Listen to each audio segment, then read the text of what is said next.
Bienvenue dans cette nouvelle vidéo consacrée cette fois-ci aux écritures d'achat-vente. Alors il s'agira de traiter les achats-ventes très simples, c'est-à-dire sans réduction, sans frais accessoires, pour que vous compreniez les fondamentaux des écritures d'achat-vente.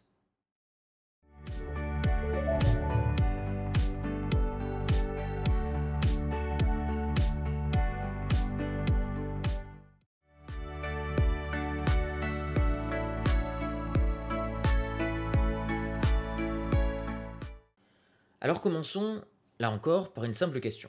Qu'est-ce qu'un achat-vente? Eh bien, un achat ou une vente, c'est d'abord et avant tout un échange marchand de biens ou de services entre deux entités.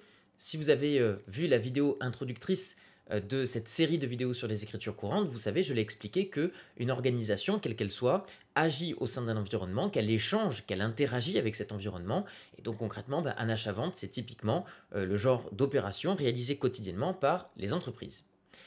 Alors il peut s'agir de deux entreprises ou d'une entreprise envers un particulier par exemple. Ici de toute façon peu importe, nous sommes en comptabilité privée, la comptabilité des sociétés, donc ça veut dire que le client soit un particulier ou une entreprise, cela ne modifiera pas notre manière d'enregistrer nos écritures. Retenez que tout achat ou vente exerce une influence immédiate sur le résultat. Je rappelle la règle, toute vente nouvelle conduira à l'enregistrement d'un produit, donc on utilisera un compte de la classe 7, et donc ce nouveau produit permettra d'augmenter le résultat brut puis net, c'est-à-dire net d'impôt, de l'entité. Inversement, tout nouvel achat entraînera l'existence soit d'une charge, soit dans un autre cas d'immobilisation. Ici, je traiterai uniquement le cas des charges, compte de la classe 6, et donc cela conduira à une réduction du résultat. Alors je vous propose tout de suite de continuer en évoquant la question des modalités de paiement.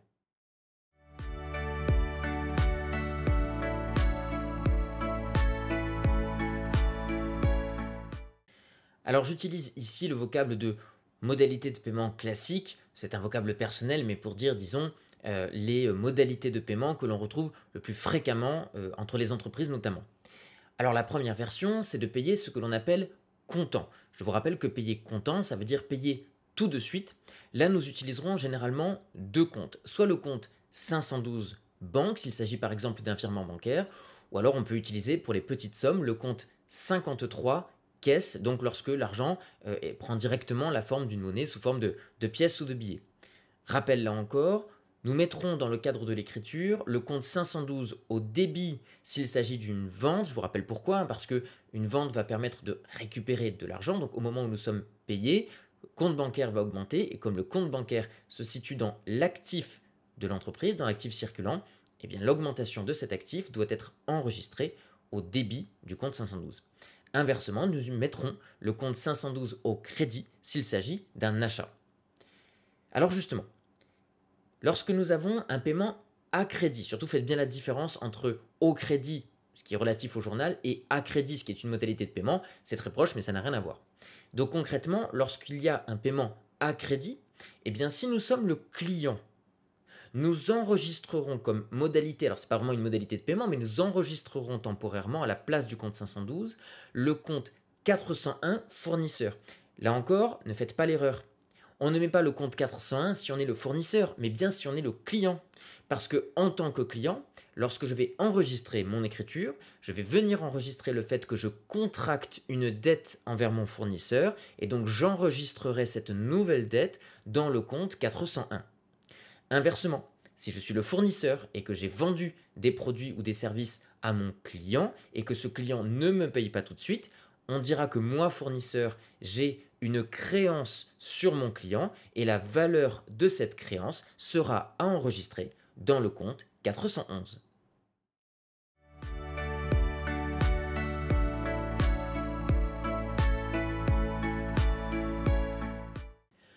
Alors, regardons à présent le cas des modalités de paiement dites élaborées. Alors, c'est mon terme personnel, ne voyez pas ça comme une vérité générale.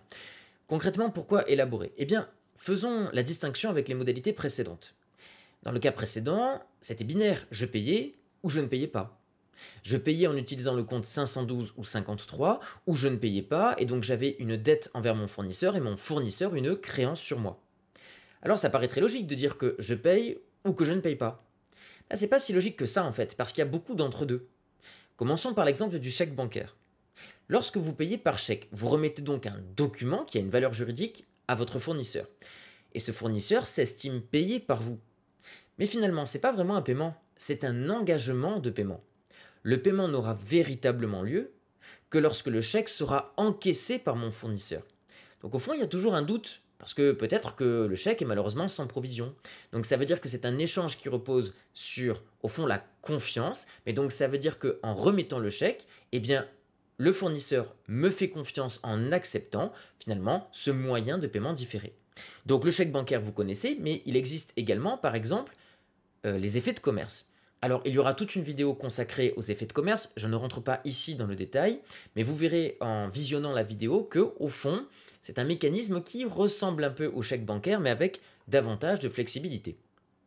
Enfin, j'ai la lettre de change relevée qui peut être magnétique. Là encore, vous verrez que la lettre de change relevée, au fond, est une manière d'opérer une forme de paiement différé en recevant les fonds alors qu'on n'est pas encore vraiment payé. Là encore, je vous montrerai ça dans une vidéo qui sera consacrée à la lettre de change relevée.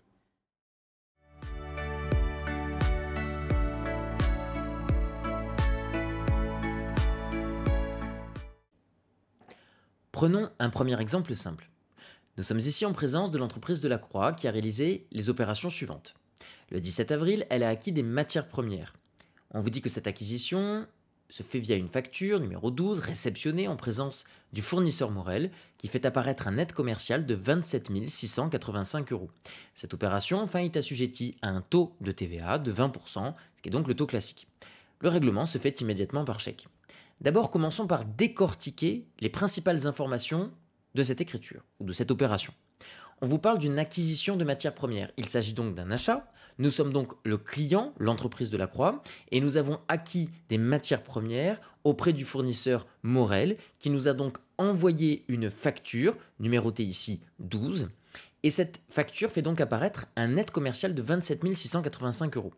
D'abord, je vous rappelle qu'un net commercial, c'est la valeur de ce que l'on achète, compte tenu de l'ensemble des réductions commerciales qui pourraient s'appliquer.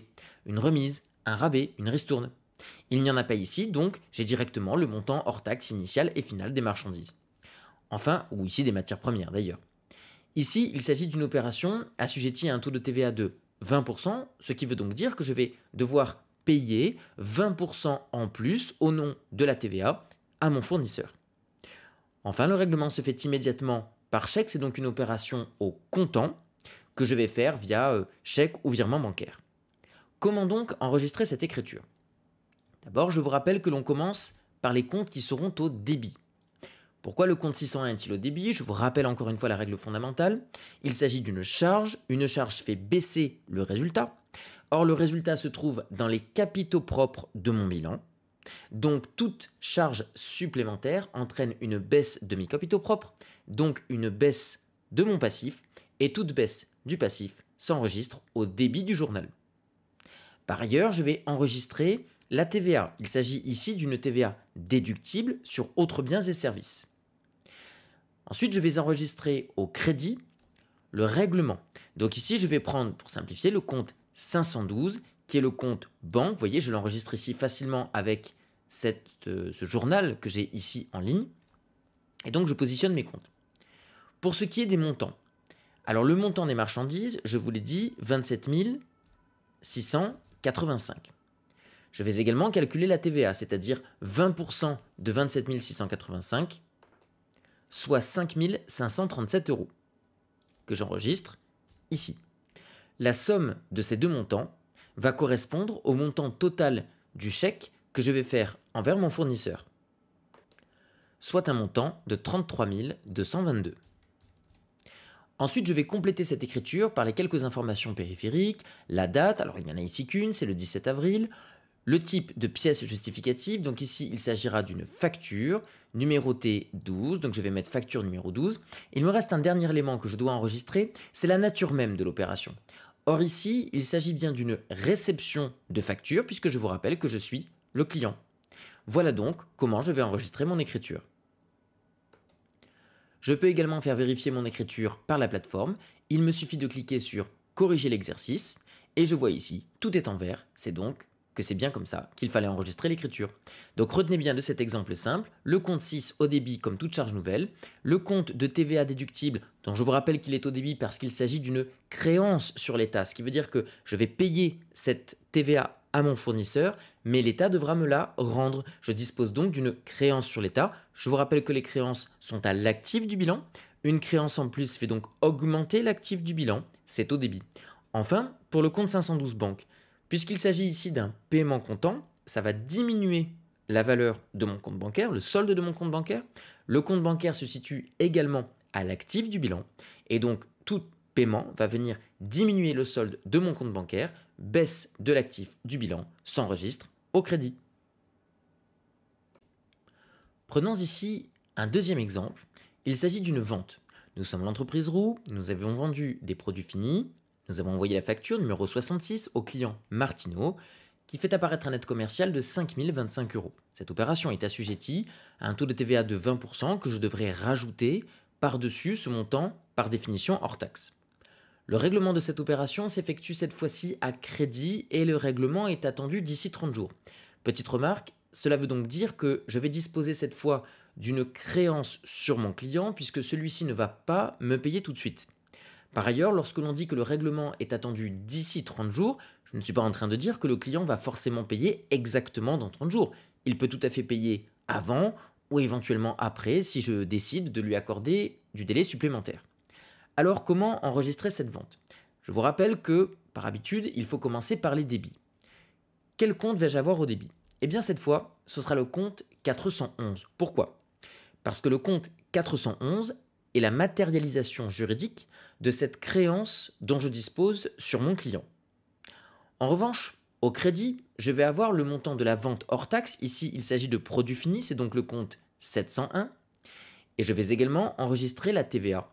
Cette TVA est cette fois-ci une TVA collectée, puisque je vais percevoir tôt ou tard de mon client un montant TTC, mais je devrais rendre cette TVA à l'État, puisque je vous rappelle que, en tant qu'entreprise, je n'en suis qu'un simple collecteur. Cela veut donc dire que juridiquement, toute vente assujettie à TVA entraîne le fait que je devrais rendre de la TVA à l'État. Quant au montant enregistré, on met donc encore une fois pour le compte de la classe 5 uniquement le hors taxe, c'est-à-dire 5 025 €. Puis je vais enregistrer le montant de TVA, c'est-à-dire 1 005 €. Je vous rappelle que je fais 20% fois 5 025 et la somme des deux qui va me donc faire ici 6 030 €. Je vous rappelle, je mets ici les intitulés, je ne les oublie pas, je peux les mettre rapidement grâce à la plateforme. Quant à la date, eh bien ici il n'y en a qu'une, encore une fois le 20 avril. Pour le type, il s'agit d'une facture, numéro 66. Enfin, quant au libellé, il s'agit ici d'un envoi de facture, puisque je vous rappelle encore une fois que je suis le fournisseur et que j'envoie ma marchandise, ou ici mes produits finis, au client. Je vérifie en cliquant sur corriger. On voit ici que tout est en vert, mon opération est donc juste.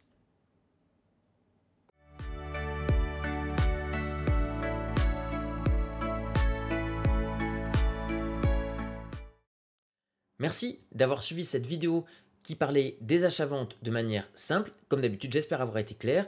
N'hésitez pas à partager cette vidéo, à la liker, à la faire circuler sur les réseaux sociaux, hein, vous savez comment ça marche.